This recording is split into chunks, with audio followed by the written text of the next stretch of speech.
but I just wanted to make this different. This custom was gonna be something nobody else got. But you let me know in the comments what you like.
Okay, so when you ask me what's this color code of blue, I pre-mixed it right behind me, so you won't be able to even see that unless I put it in the description or something like that.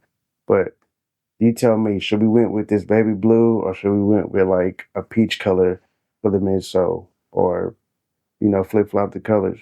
You let me know in the comments which part that you like.